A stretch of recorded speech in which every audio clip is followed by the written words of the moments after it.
Hi, welcome everybody. Thank you for joining us. We're going to take a few moments to let folks get acclimated to the space and enter the link. We're very excited to talk with you today about an incredible piece by an incredible artist, Rosalind Schneider. Very much looking forward to airing Pond Reflections today. So.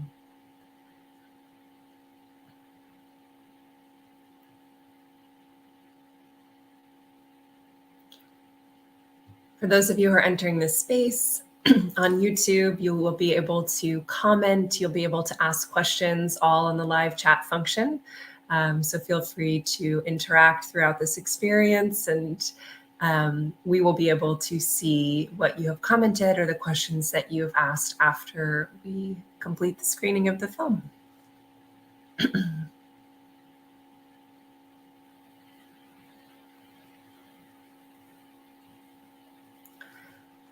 Hi, everyone. Welcome. My name is Audrey Nefores, and I am so happy to be with you in this space today.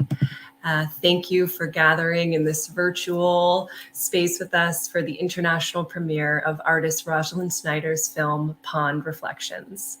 Before we begin, I want to thank Inspiration Art Group International for putting this event together. It is truly a deep honor to be hosting this event and to be celebrating the work of my brilliant friend and mentor, Rosalind. My life was forever changed when I met Rosalind about 10 years ago now. I met her when I curated a show that featured her work entitled Topographies and Origins at the Art and Sound Gallery in Greenwich, Connecticut. In fact, I made a plan to go meet her at her artist studio. We had never met before. And I said, I have 1 hour. I can give you between 6 and 7. And I ended up leaving that night at 2 a.m. after a beautiful several-hour-long talk about art and life and inspiration, and the rest has been history. Since then, I've had the privilege of bearing witness to Rosalind's spirit of creativity, her commitment to practice, and her deep kinship with the natural world. A little bit about the artists that we are going to be honoring today. Rosalind was the first artist to show film as art at the Hirshhorn Museum, following a solo show of films at Whitney Museum. She's had exhibitions of film, video, digital prints, and paintings at the Bronx Museum of the Arts, the Islip Museum, Chelsea Museum, Hudson River Museum, Sculpture Center, New York Hall of Science, and MoMA. Her 16mm films are currently being restored by the Academy of Motion Picture Arts and Sciences and will be part of the film archive at the Academy Museum.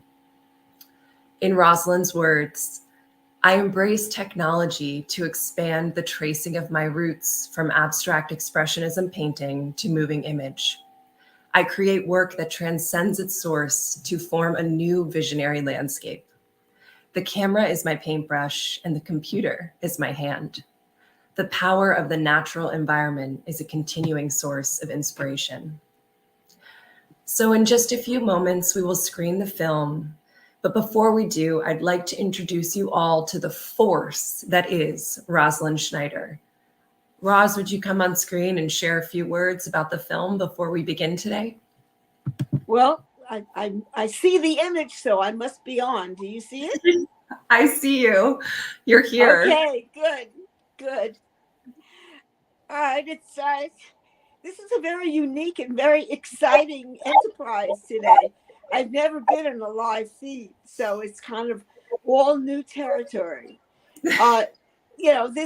This pond piece, which I think is probably the most meaningful video I've put together because of the whole relationship between not just seasonal change, but the whole concept of rejuvenation and life cycle, and hopefully you will be able to get through the complexities of the image in order to see the source and the energy that goes into the natural environment without any help from any of us.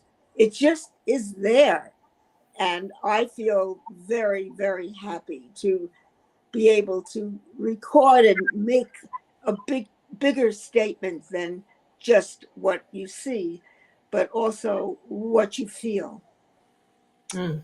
So thanks all for tuning in, and hopefully there'll be some questions that might clarify any events or comments that you'll have after seeing it.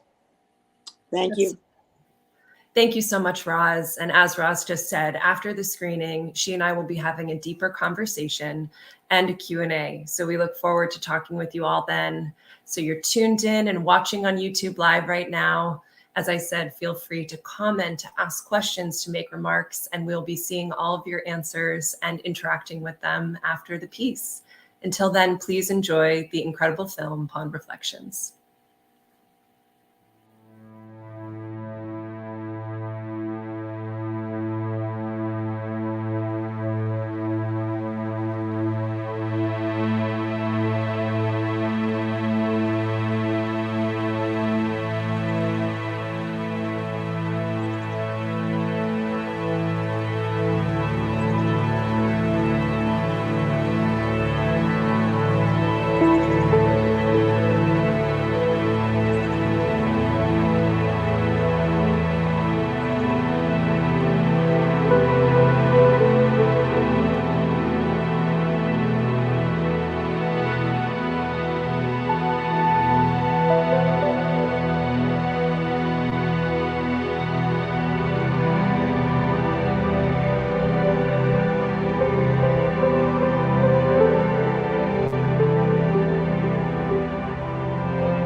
Hello, hello. Welcome back, everybody. Shortly, we are going to go into a Q&A and read your comments. But before that, Roz and I are going to have a conversation with one another about this film, which I'm so excited to do. So, Roz, I'm so glad I get to talk with you about this multifaceted, richly layered piece. I've had the pleasure of seeing this film twice now, and each time it was a distinct and unique experience.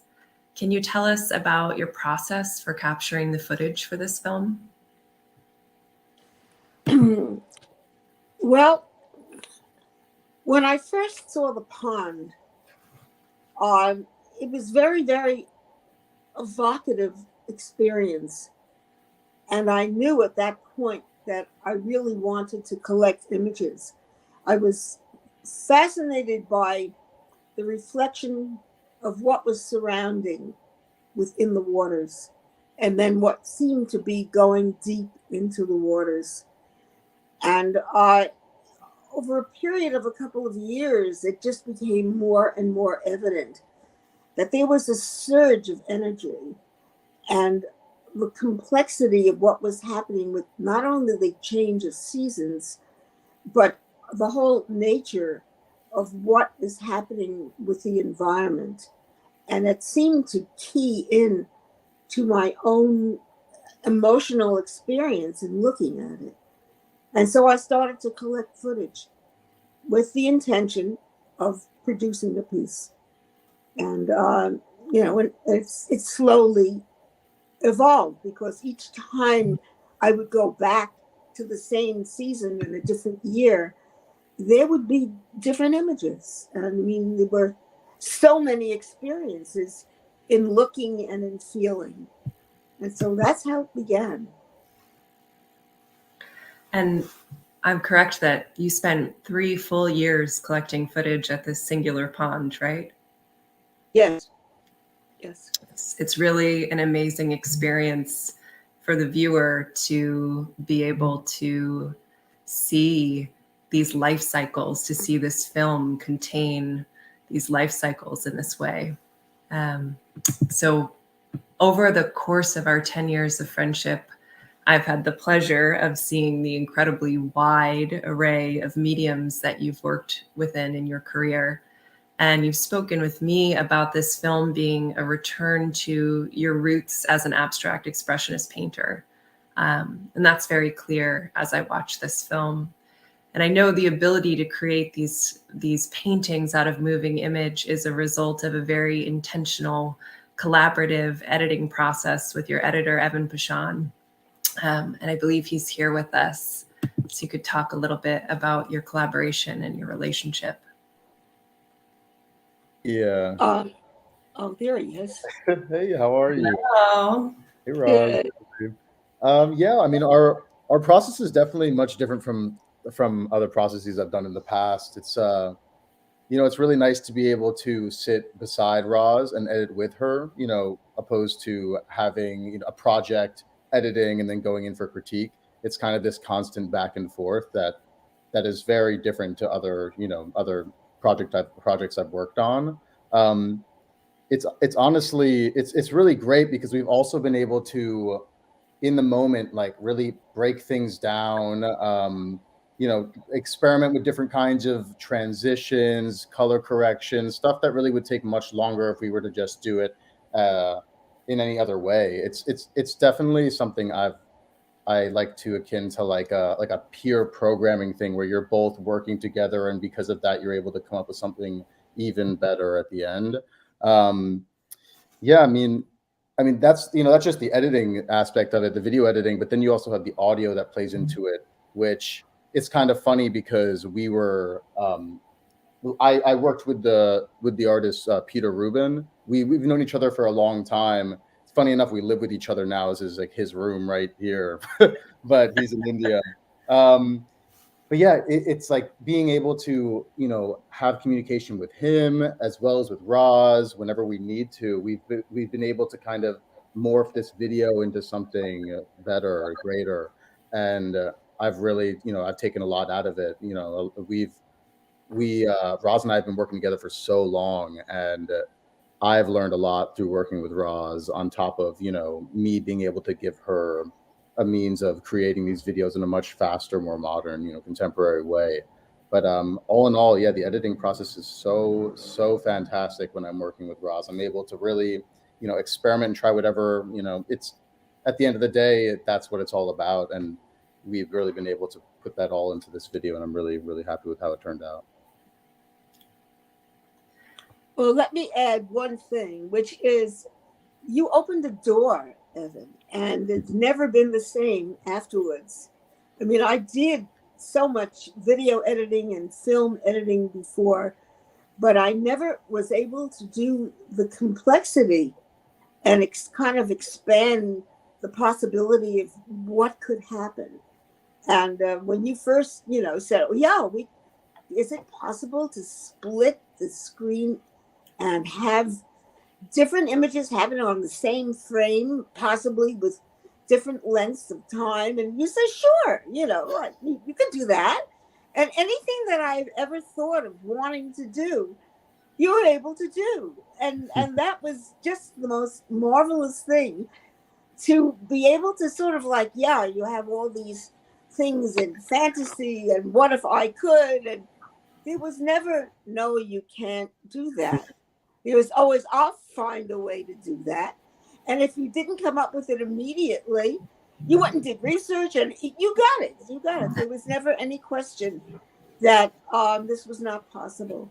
It's kind of like, yeah, anything's possible, which is, as an artist, you don't get to say that very often.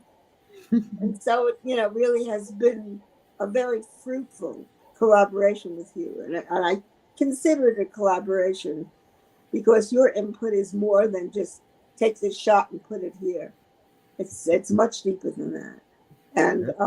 And I think that you understand not only, visually what I'm doing, but the emotional impact of it, and the spiritual, the sort of sense of a bigger thing happening, and it's worked. And so I'm looking forward to continuing this journey, because I think it really is enormously special. Yeah. I also think it's been beneficial to be, around while you were filming this project, because it took us a long time to edit, but I also was seeing the content coming in, and then we were slowly organizing it in that way, which I think really did help. That context really matters when it comes to editing. Yeah, it does. It does. One thing that Roz said in a recent conversation, we were just, talking about the film and talking about your relationship, Evan, and she said, I know what I want and he knows how to do it. And that's very clear that there's just this ease of understanding between the two of you, as Roz said, on a visual and emotional level, and it comes through in the film. And something that also, for me, is so exciting is knowing Roz's history working, with the optical printer and manipulating film in such a tactile way, in a physical way, and to see that lineage and that type of editing is possible, with the modern technology that you're working with. I feel like you were able to kind of capture that spirit and that essence. So. Yeah, no, definitely. I mean, I watched before Roz and I even started working together. I went through all her work and really tried to make sure I kind of knew how to do most of what she was already doing before we really started working together. So that definitely helped as well. That's great. Thank you so much, Evan. So I know we want to make sure that we have time for folks to ask questions and to address those. And so the last question that I'll ask you, Roz, I would be remiss not to talk about the incredible experience of the music that moves and guides us through this film. Is such a deep part of our experience as viewers. So can you talk with me about who created the score and what that process was like? Well, I'd be glad to. Unfortunately, Peter Rubin is in India at this moment because he was really wanting to join us, but he's not coming back probably for another week. So that wasn't going to work. But what did work is that I've worked with a lot of composers. And yeah, I would present them with a finished piece and just go with their interpretation of it. And Peter opened up another way, and he said, "I'm going to send you work in progress, musical interpretive sketches as to what I think that this section would really work with." And so we started almost like a visual audio communication that I had not experienced before. And it was rather wonderful because sometimes it's like you want to be able to embrace somebody else's interpretation. And it has to be at a level that it doesn't really overpower or become something else. It has to add to the experience of the visual. And he was very sensitive. And, we would go over various pieces that he would send me as work in progress. And it all worked out. Yeah, we edited music for a long time.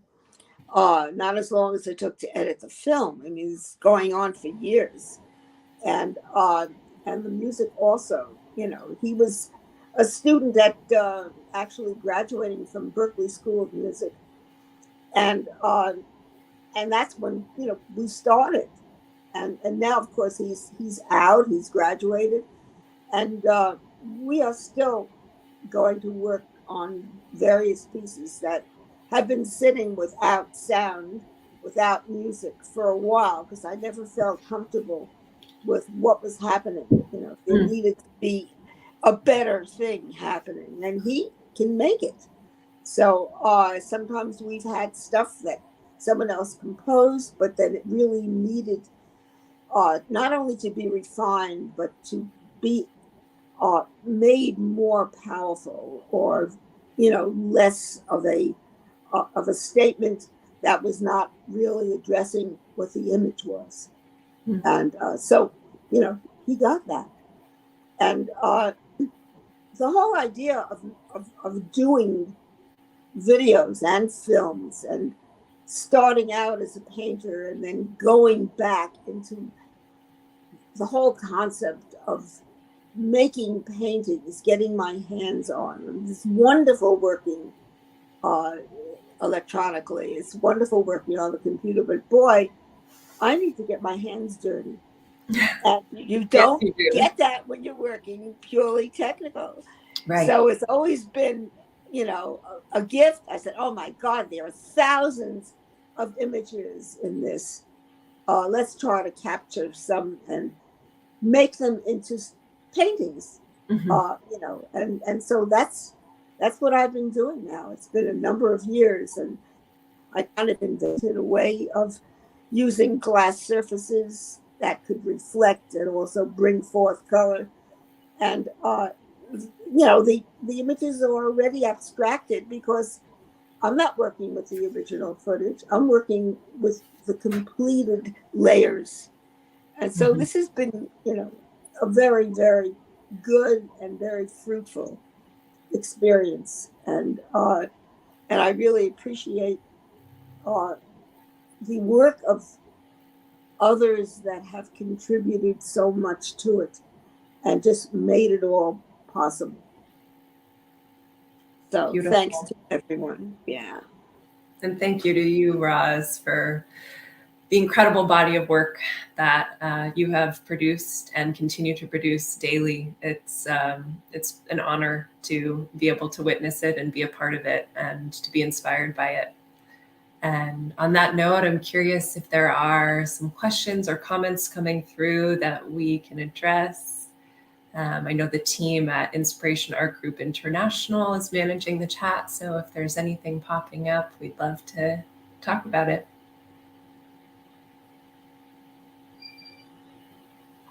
Hi, Roz and Audrey. Thank you for doing this presentation. We are grateful and honored that you choose us to have you premiere. Unfortunately, there's a lot of people watching, but nobody is asking any question yet. So maybe we'll give them a minute too to ask question. Don't be And I shy. know, yeah, I know. Don't be shy. You know, we're just like a big happy family here. And Rod, maybe you can tell us how long you've been working on film. Oh, yeah, that goes back. The first films that I put together were in Super 8. And they basically were documentations of light, you know, looking at the environment, looking at the animals that were living with me, at doing things of observing my kids, wanting to not just document, but to kind of add on to the concept of who they are and what it means to be growing up. And so I did a lot of work, but I didn't start working in 16 millimeter for a while. I mean, my early work in Super 8, I had borrowed a projector from a neighbor because I looked at the footage and it wasn't complex enough. And I'm coming from a painterly background. I didn't want to just, you know, shoot reality and have that be the end. This is not a documentary. It doesn't have a necessarily a beginning, middle, and end to the story. The story was the evolving of the work itself. And so I would shine one projection on top of the other. And boy, that was really interesting. So I did that, and that actually created, you know, many pieces that had this superimposition. Then, of course, my neighbor wanted his projector back. And so oh God, that was a shock. And so, you know, I borrowed somebody else's projector. And it wasn't the same. And then I realized that each piece of equipment is different. So what worked in one configuration was not going to be able to be reproduced by changing the equipment. And just about that time, a friend of mine was, she had a connection to the Whitney, and she knew the curator, David Beinstock. And she asked me whether she could bring him over, and because she was loving what I was doing with these superimposed Super 8.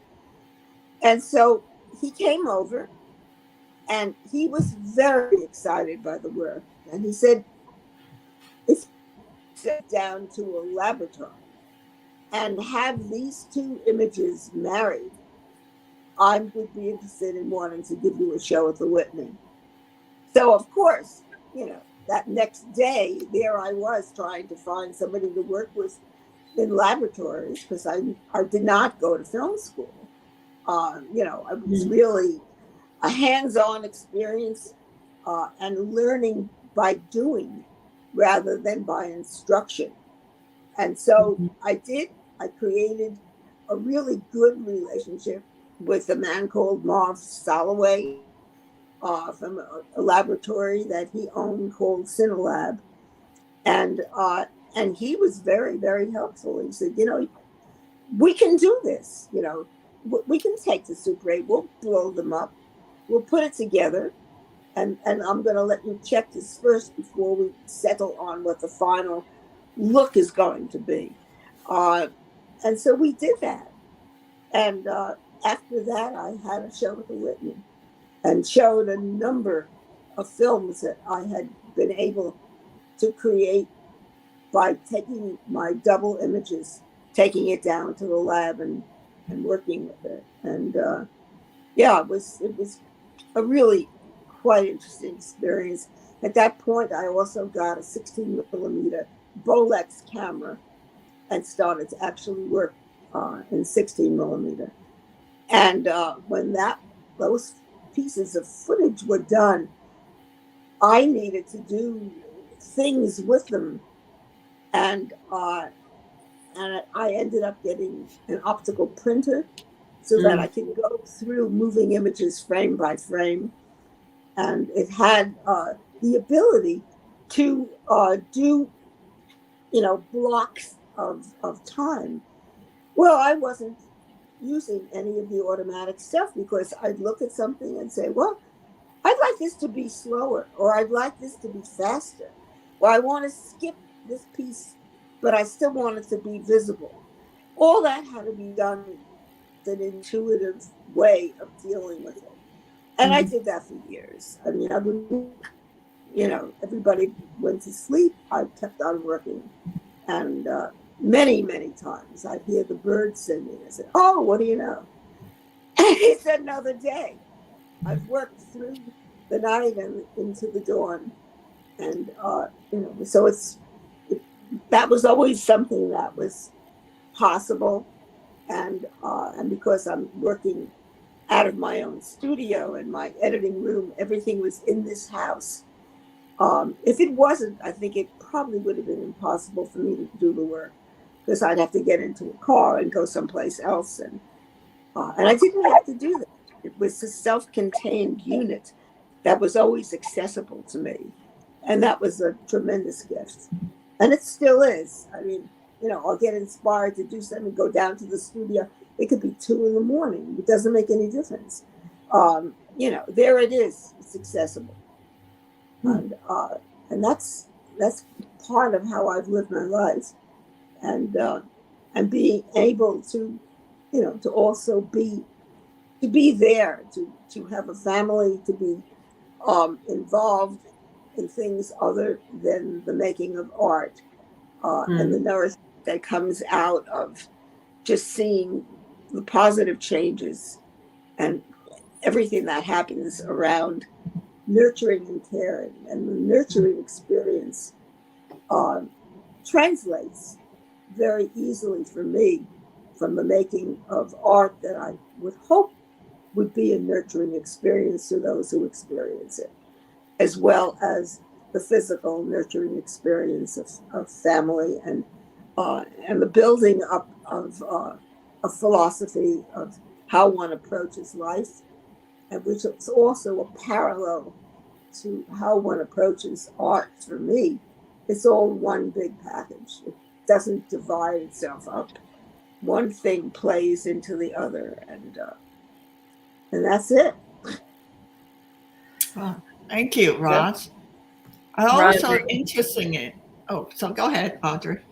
Well, I just wanted to comment. You just shared that you hope that the experience of watching the film or interacting with your art is a nurturing one. And I just got a text message from someone who's struggling to use the chat function, but wanted to share something. And it really speaks to your success in nurturing people through your artwork. So it's a comment. It's not a question, but it's an important comment.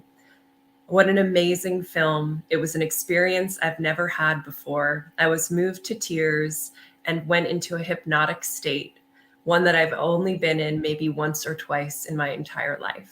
So I wanted to share that with you. Oh, wow. Yeah, that's a wonderful comment that really, it heightens the experience as an artist when you feel that the communication really does exist. This is not, I hope this happens. And the numbers of people are not important. The amount of feedback, even from a few, is the most important thing for me. And I remember I was invited to the Kennedy Center to present my work in a program of films that were transcending reality, and it was a line, people buying tickets. Well, that's never happened to me. I said, oh my God, they're buying tickets to see my work. And there was also a sense of caution.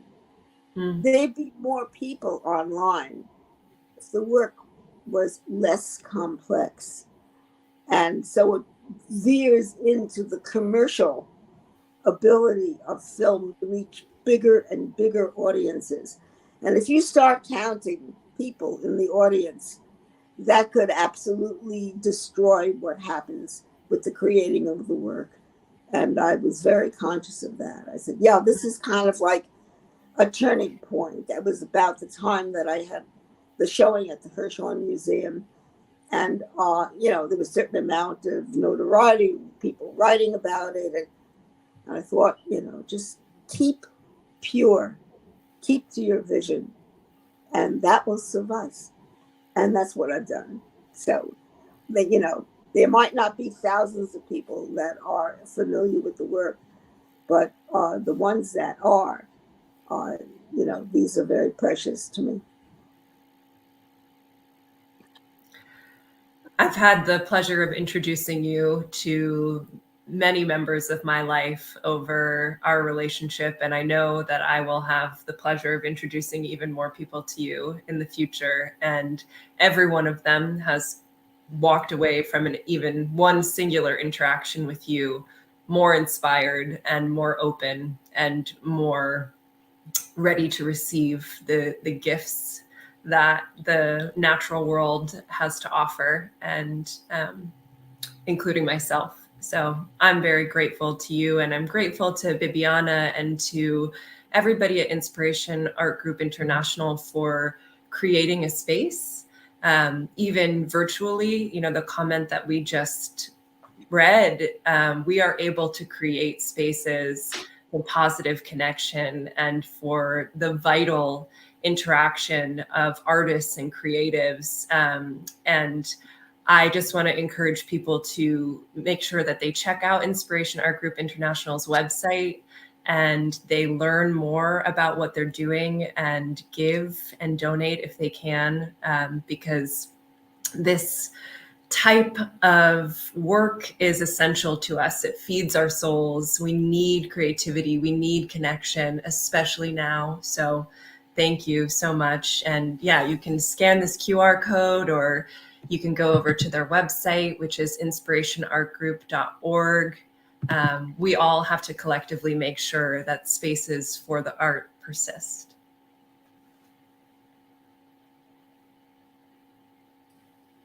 Thank you, everybody, for watching this. And thank you, Roz, for being here and share all your talents and your idea with us. And with thanks, Evan, too. And just let everybody else know, on Inspiration Art Group International, there's also an essay on our essay section about Rosalind, written by Frank Matthijs. So you can read that, and we are a program that foster artists in all the different ways. And, you can join us and find out more about our programming. And thank you. And thank you, Audrey, for being the host for this wonderful show. And you could continue watching Rosalind's video on our YouTube channel. And also it will be her actual palm reflection will be on our channel too. So thanks, everybody. Thank you so much, everybody. Thank you again, Bibiana and Roz and Evan and all of the audience members. Bye.